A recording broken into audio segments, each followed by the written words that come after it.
nothing more British than this, is there? Look at the tulips! Wow!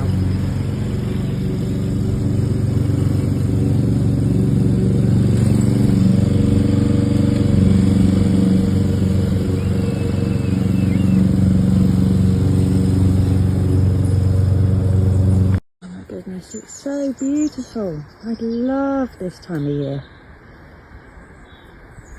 Wow. It's just lovely just mooching about. I don't know what I would do if I didn't have this garden.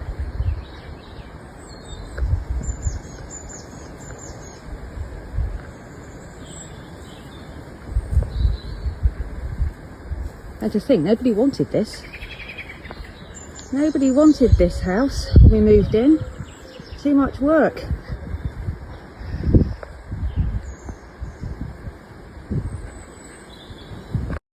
Here's the turn of the cut flower larkspur, because my goodness me, it is like a forest under here. Look at that. They've been hardened off for ages now. They'll be perfectly capable of surviving on their own in the garden, even if it's freezing. They'll be fine. Very, very hardy plants. Got some here that are a bit further behind. Look at that branching. So if yours look like this, there is no hurry at all to get them planted out. They've got plenty of room in their cells. But if you've got plants that look like this, then it's getting a bit more desperate. These really do need to go out in the garden, because if I leave them in their cells, what will happen is the plant will decide that's all the room it's going to get, and it will bolt to flower at this size. And even if you then plant them, it's too late. They've already initiated flowering. So if they're this big, then it's important to get them on your priority list and get them in the garden. They're very, very hardy. So as long as you've hardened them off, they will be absolutely fine, even if it's freezing. So as always, I'm just putting everything in colour order, having a look to see what I've got, and then I can decide which plant will go next to which. So it looks different from last year. And the year before, and the year before. I like to mix it up.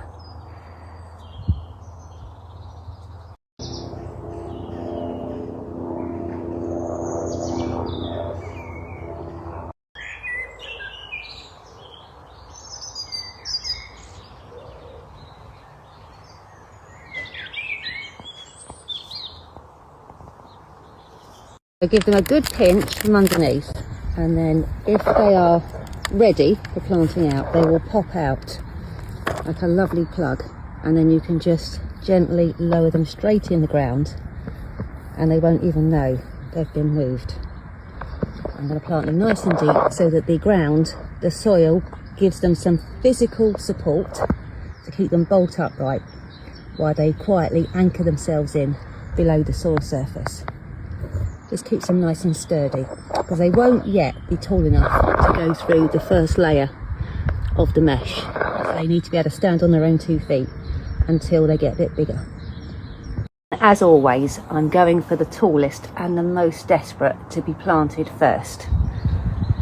I'll get those in the ground, and then if I get distracted for a few more days and I don't get a chance to finish it, it doesn't matter, because the urgent ones are out.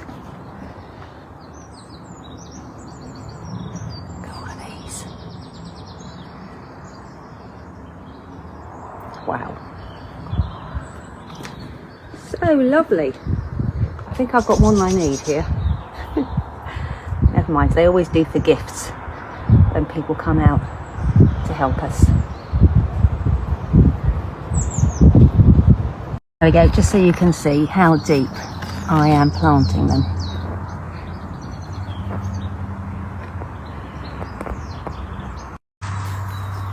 I'll try my best to do it one-handed so you can see. There we go. Can you see the support it's getting? There we go.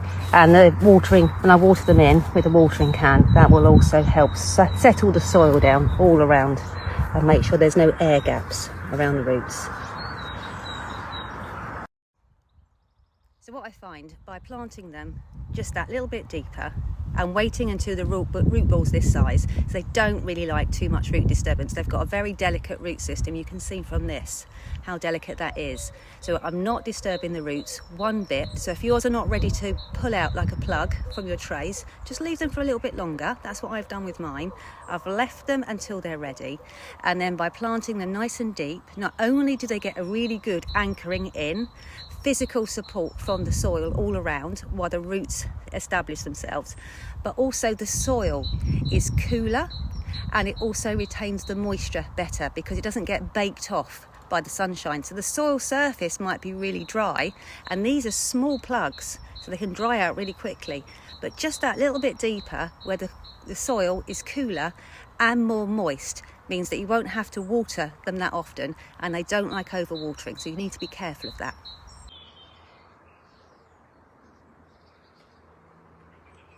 Together, just looking, oh, I'm going to take a picture and then we'll stick the picture on the shop, and then that will remind you, if you like the look of it, what to get.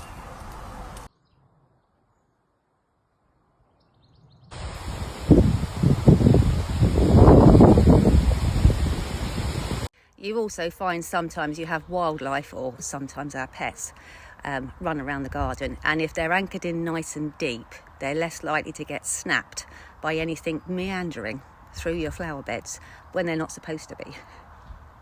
I always keep a few spare plants back as well. Always have a few more than I need, just in case once you plant them something happens and one of them needs replacing, and I've always got spares in my nursery. But once they get to a certain size, once a couple of weeks, and then they should be fine, and I can give away any spares I've got. And here's a quick update on the petite larkspur, which I planted a couple of weeks ago. Look at them. They're like mini trees, aren't they? So cute. And so bushy. They look like little conifers. You wait until they flower though. They won't look like conifers then.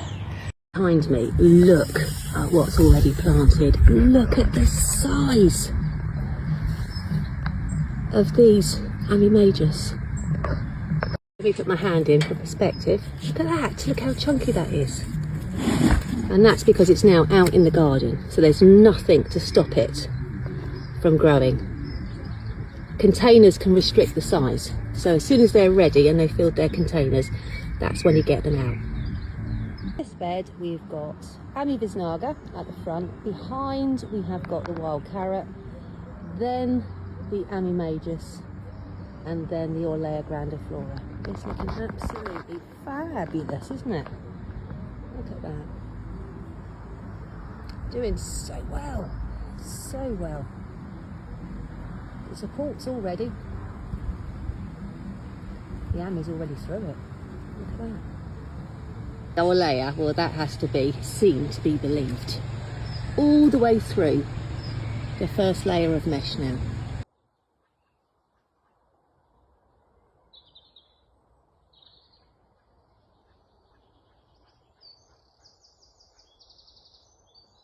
I think we need a few more petals, and I'm going to add some Orlea grandiflora.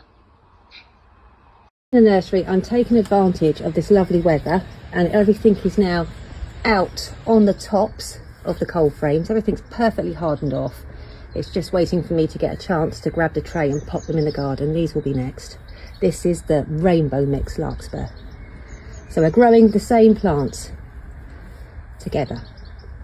Because it is so belting hot in that greenhouse, I have started to move out the snapdragons that are a very good size, so I can start hardening them off. I've got some more petite larkspur that's now ready. So these weren't ready to go out in the garden the other day. They hadn't filled their cells properly. Now they have, so these can go and join their brothers and sisters up in the top garden, where I've already got quite a big patch coming.